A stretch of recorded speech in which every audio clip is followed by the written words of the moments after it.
Взрывы домов в 99-м в Буйнакске, Москве и Волгодонске и инцидент в Рязани – это одни из самых непонятных страниц нашей истории.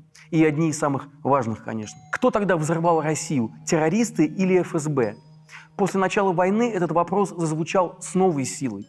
Давайте вместе разбираться. Меня зовут Павел Коныгин, и это «Разборы». Подпишитесь на канал «Продолжение следует» и поставьте лайк этому видео. Так вы поможете распространить правду.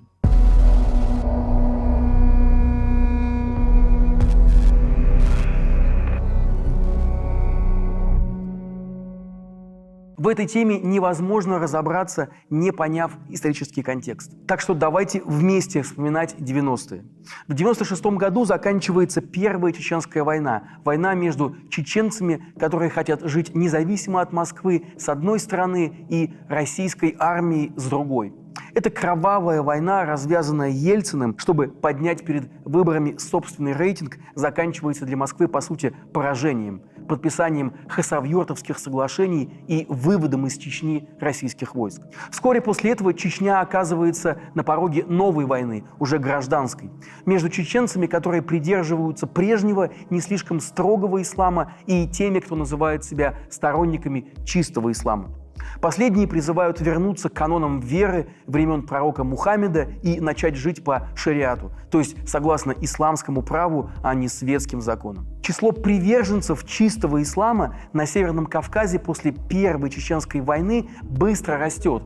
Кто-то верит, что шариат положит конец беззаконию, царящему в Чечне уже долгие годы. Кто-то видит в чистом исламе единственную возможность для самореализации в нищем регионе, а чеченские полевые командиры, так называют лидеров чеченских вооруженных формирований, воевавших с Россией, используют эти духовные поиски людей в своих целях. Например, полевой командир Шамиль Басаев заявляет, что нужно воевать с русскими безбожниками, чтобы объединить Кавказ в единое шариатское государство от Каспийского до Черного морей. В Чечню со всего Северного Кавказа едут люди, поверившие в радикальные идеи, а полевые командиры Басаев и Хатаб готовят из них боевиков в специальных лагерях. Но никаким шариатским порядком в Чечне так и не пахнет. Республика, наоборот, становится воротами для транзита наркотиков в Россию с Востока. Большие деньги бандитам приносят и похищение людей, в том числе из соседних с Чечней российских регионов. Чеченскому народу все это быстро надоедает. Чеченский народ хочет умиротворения. В 1997 году президентом Ичкерии, так тогда называют Чечню сами чеченцы, избран председатель правительства Аслан Масхадов, который пытается бороться с радикальной идеей. Но остановить бандитизм в республике у него так и не получается. Вы спросите, как реагирует на происходящее там Москва? Реакция Кремля и правда удивляет. Власти как будто делают все, чтобы ситуация в Чечне, наоборот, еще больше обострилась. И у Москвы появился повод ввести туда войска. Похищение людей боевиками российские власти, конечно, громко осуждают, но границы с Ичкерией остаются практически открытыми. И ждать обострения ситуации долго не приходится. В марте 1999 года чеченские террористы по приказу Хаттаба совершают теракт на рынке во Владикавказе, столице Северной Осетии. А в августе около 500 боевиков Басаева и Хаттаба вторгаются уже в Дагестан. Они захватывают несколько сел и объявляют о создании на территории республики исламского государства. Кремль в растерянности. Тогдашний премьер-министр России Сергей Степашин, например, и вовсе заявляет, что Дагестан Москва, кажется, окончательно потеряла. Но тут на политической арене появляется Владимир Путин. До этого абсолютно неизвестный народу директор ФСБ. Ельцин назначает Путина премьер-министром вместо Степашина, а вскоре и вовсе объявляет его своим преемником. Ну а Путину происходящее на Кавказе позволяет завоевать первую популярность. Народ устал от пожилого и больного Ельцина, устал от перипетий 90-х. Ему хочется твердой руки. И Путин из телевизора эту твердую руку народу протягивает. Он обещает, что Дагестан останется в составе России. Он летит в республику и, как настоящий мужик, пьет водку в военной палатке с дагестанскими ополченцами, воюющими против боевиков. И все это всегда в окружении телекамер. К концу августа российская армия при поддержке местных жителей вытесняет боевиков из Дагестана. В спецоперации задействована российская авиация и артиллерия. Российские самолеты постоянно залетают на территорию Чечни. Военные то говорят, что преследуют преследуют отступающих боевиков, то, что бомбят их базы в Чечне. В общем, все идет к войне, которую никто не хочет. Ее не хотят обычные чеченцы, не желающие отвечать за действия радикалов. Ее не хотят и россияне, которые помнят, как несколько лет назад солдаты возвращались из Чечни в цинковых гробах, и вся Россия скорбела. Но тут в России происходит то, что кардинально меняет отношение людей к войне. 4 сентября в дагестанском Буйнакске, около дома, в котором живут семьи военнослужащих 136-й мотострелковой бригады, взрывается грузовик. В грузовике почти 3 тонны взрывчатки. Последствия взрыва катастрофичны. Гибнут 64 человека, 23 из них – это дети. Второй грузовик, который должен был взорваться у госпиталя, силовикам удается обезвредить. Теракт в Буйнакске – это только начало. 8 сентября происходит взрыв уже в московской 9-этажке на улице Гурьянова. Гибнет 100 человек. СМИ со ссылкой на сотрудников ФСБ пишут, что взорвалась смесь тротила и гексогена, и что взрывчатка была заложена на первом этаже дома в помещении, арендованном неким Мухитом Лайпановым. Запомните это имя. На 13 сентября назначен день траура по погибшим при взрыве в Буйнакске и на улице Гурьянова. И в этот самый день в Москве в 8-этажке на Каширском шоссе происходит еще один взрыв. Кирпичный дом полностью разрушен, гибнут почти все его жильцы, 124 человека. В этом доме располагался мебельный магазин, который его владелец сдал уже знакомому нам Мухиту Лайпанову под склад сахара. А 16 сентября в городе Волгодонске Ростовской области происходит уже 4-й и последний подобный теракт. Рядом с жилой 9-этажкой взрывается грузовик со взрывчаткой. Гибнут 19 человек. Полевые командиры очень странно реагируют на происходящее. Шамиль Басаев, например, свою причастность к терактам и вовсе отрицает, но при этом говорит, что взрывы организованы дагестанцами и что это возмездие за военную операцию российской армии в Дагестане. А потом и от этого отказывается. Хаттаб же за день до взрыва на Каширском шоссе в интервью Associated Press заявляет, что России надо готовиться ко взрывам в своих городах и клянется, что эти взрывы будут. Но вскоре уже отрицает свою причастность ко взрывам, заявляя, что боевики не будут уподобляться тем, кто убивает спящих гражданских бомбами и снарядами.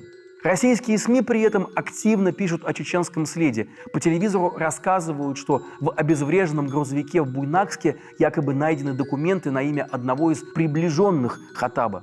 Интерфакс сообщает, что в редакцию агентства позвонил некий человек с кавказским акцентом и сказал, что взрывы в Буйнакске и Москве стали нашим ответом на бомбардировки мирных жителей сел в Чечне и Дагестане. СМИ со ссылкой на следствие также пишут, что документами на имя Мухита Лайпанова пользовался и один из лидеров террористической группировки Карачаевский Джамаат, связанный, по версии следствия, с Хаттабом. Для большей части российского народа все совершенно очевидно. Дома взрывают террористы с Кавказа. Путин не сходит с экрана телевизора. Он говорит, что взрывы домов – это вызов не государству, а российскому народу, и обещает мочить террористов в сортире. В аэропорту, значит, вы уж меня извините, в туалете поймаем и в сортире их замочим, в конце концов. Все, вопрос закрыт окончательно. Его рейтинг очень быстро растет. Если в августе, когда он только возглавил правительство, его деятельность одобряла меньше трети населения России, то в сентябре уже больше половины. Так российская власть получает от народа мандат на войну. И 30 сентября 1999 года в Чечню входят российские войска. А уже в марте Путин, этот спаситель страны от чеченского террора, выигрывает президентские выборы. Между тем, у всей этой истории есть параллельный сюжет, который до сих пор вызывает множество справедливых вопросов о возможной причастности ко взрывам домов ФСБ. Мол, истеблишменту нужен был предлог, чтобы начать Вторую чеченскую войну и привести к власти Владимира Путина. Например, широкую известность получил случай с высказыванием Геннадия Селезнева, тогдашнего спикера Госдумы от КПРФ и члена Совбеза. Через несколько часов после взрыва дома на Каширском шоссе Селезнев на пленарном заседании Госдумы рассказывает, что по его информации в Волгодонске был взорван дом. А теперь, внимание, это прозвучало за 3 дня до теракта в этом доме. Когда же в Волгодонске действительно произошел теракт, Владимир Жириновский потребовал от Селезнева объяснений в свойственной, правда, ему хамской манере. Вы нам в понедельник сказали, что дом в Волгодонске взорван. за 3 дня до взрыва. После чего у лидера ЛДПР отключили микрофон. Позже Селезнев рассказал российской газете, что на самом деле имел в виду другой взрыв. Якобы вечером 12 сентября возле одного из домов в Волгодонске взорвалась самодельная бомба. Это был не теракт, а местные криминальные разборки. Никто от того взрыва не погиб. И вот якобы об этом взрыве Селезнев и рассказал в Госдуме. А в 2017 году в интервью Юрию Дудю уже и Жириновский заявил, что произошло якобы недоразумение. Мол, чекисты узнали, что в Волгодонск пришла группа террористов и что в городе готовится теракт, а Селезневу доложили об этом уже как о случившемся событии. Немало вопросов вызывает также и история, в которой участвовал наш коллега, журналист «Новой газеты» майор Вячеслав Измайлов. 8 сентября за 12 часов до взрыва на Гурьянова Измайлов получил информацию о готовящемся преступлении и сразу передал ее в Главное управление по борьбе с организованной преступностью – ГУБОП. Несмотря на то, что Измайлов связался с ГУБОПом, силовики теракт так и не предотвратили. Ну и вообще, многие СМИ еще до взрывов домов писали, что российские власти готовят теракты в Москве. Да, тогда еще можно было такое писать. Например, в июне 1999 года журналист Ян Бломгрен написал, что Кремль планирует проведение терактов, в которых можно было бы обвинить чеченцев. А журналист Александр Жилин в статье для московского комсомольца заявил, что администрация президента России собирается провести теракты или попытки терактов и рассматривает похищение людей якобы чеченскими боевиками. Но самая странная часть этой истории произошла в Рязани. После взрывов домов в Буйнакске, Москве и Волгодонске россияне в панике. Полстраны живет в таких же многоэтажках, как те, что были взорваны. И все в ужасе ждут следующих терактов. Люди организуют дежурство, проверяют припаркованные в дворах автомобили, а вечером 22 сентября рязанец Алексей Картофельников, один из жильцов дома по улице Новоселов в Рязани, замечает возле своего подъезда странные «Жигули» с номерами, заклеенной бумагой. Причем 3 мужчин и 2 женщины из этих «Жигулей» перегружают в подвал дома какие-то мешки. Картофельников звонит в милицию, милиция прибывает только через 40 минут, люди на «Жигулях» успевают уехать, но милиционеры обнаруживают в подвале дома 3 мешка с неизвестным веществом. Вскоре у дома собирается руководство всех силовых структур региона, жильцов эвакуируют, а экспресс-анализ, проведенный с помощью газоанализатора специалистами-взрывотехниками из Рязанского УВД, показывает наличие в обнаруженном веществе паров гексогена. При осмотре содержимого мешков эксперт находит электронные часы, 3 батарейки, соединенные проводами, и детонатор – гильзу от охотничьего патрона с порохом. Время срабатывания устройства установлено на 5:30 утра. Саперы отключают детонатор и таймер, вещество из мешков отправляют в Москву, а местная ФСБ рапортует об успешном предотвращении теракта и возбуждает уголовное дело о покушении на терроризм. Силовики перекрывают все въезды и выезды из Рязани. Федеральные каналы показывают фотороботы 3 подозреваемых, 2 мужчин и женщины, и сообщают о предотвращенном теракте. 23 сентября Путин говорит, что в мешках была взрывчатка, благодарит рязанцев за бдительность и обещает вести борьбу с террористами до самого конца.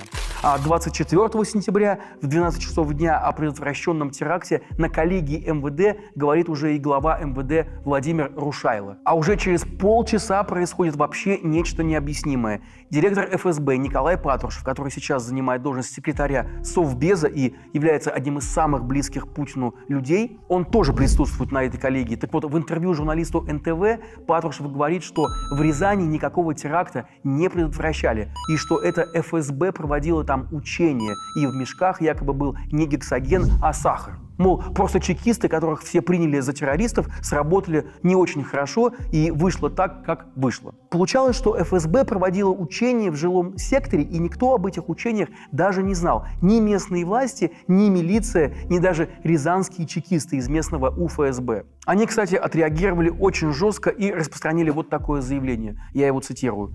Как стало известно, закладка обнаруженного 22 сентября имитатора взрывного устройства явилась частью проводимого межрегионального учения. Сообщение об этом стало для нас неожиданностью и последовало в тот момент, когда управлением ФСБ были выявлены места проживания в городе Рязани, причастных к закладке взрывного устройства лиц, и готовилось их задержание. Конец цитаты. В 2000 году в одной из передач на НТВ пройдет дискуссия между жильцами того самого дома в Рязани и представителями ФСБ. Просто представьте себе такое сегодня. Люди будут задавать чекистам резонный вопрос, кто разрешил ставить такие эксперименты над людьми, и так и не поверить словам силовиков о том, что это были учения. Например, Алексей Картофельников, тот самый житель злополучного дома по улице Новоселов, который позвонил в милицию, расскажет, что содержимое мешков напоминало какие-то гранулы и мелко порезанную вермишель, и не было похожим на сахар. Открытым так и останется вопрос бывшего начальника московского ФСБ Евгения Севастьянова, который выступит на программе с критикой коллег. Ни плана учений, ни приказа об их проведении официальные лица так и не покажут, даже депутатам Госдумы. Ну и, конечно, надо сказать, что именно после инцидента в Рязани и родилась чрезвычайно живучая версия о том, что это ФСБ взрывало Россию для нагнетания обстановки, чтобы Путин выглядел спасителем нации от террористов и смог победить на выборах. По мнению сторонников этой версии, в Рязани должен был состояться следующий после Волгодонска теракт, и только по счастливой случайности его не произошло. Версия о причастности Путина и ФСБ к терактам была впервые подробно изложена в книге «ФСБ взрывает Россию». Эта книга была написана историком Рутгеровского университета Юрием Фельштинским и бывшим сотрудником ФСБ Александром Литвиненко. «ФСБ взрывает Россию» была издана на деньги Бориса Березовского, у которого уже тогда был конфликт с Путиным. Литвиненко и Фельштинский на протяжении многих лет находили новые аргументы в поддержку версии о том, что дома в 1999 году взрывали именно чекисты. В 2006 году Литвиненко умер в Лондоне в результате отравления полонием-210. Британский суд пришел к выводу, что Литвиненко был убит в результате спецоперации ФСБ, одобренной, вероятно, лично Патрушевым и Путиным. Смерть Литвиненко еще больше утвердила сторонников версии о том, что дома взрывала ФСБ в своей правоте. Фельштинский, правда, к счастью, жив. При этом, конечно, нужно сказать, что в версии о причастности к терактам ФСБ очень много нестыковок. Впрочем, в этой истории нам интереснее другое. Интересно то, насколько мы, российский народ, не верим государству. И понять нас можно. Отравление Литвиненко, Скрипалей и Навального, санкционированные Путиным, позволяют людям проецировать свое недоверие к власти и на другие события. Ну, как быть уверенным в том, что дома тогда не Путин взорвал, если он людоед, который постоянно врет? Недоверие людей к власти и понимание, что она тебе не опора, а может воткнуть нож в спину, забрать военкомат во время пробежки, посадить за репост – вот реальные причины чрезвычайной живучести версии о том, что это ФСБ взрывало Россию. Но тем не менее, было ли это на самом деле, мы с вами совершенно точно узнаем в будущем. Пройдет время, когда секретные архивы снова распахнутся, как в начале 90-х годов, и многое из того, о чем мы даже не догадываемся, будет предано огласке. Продолжение следует.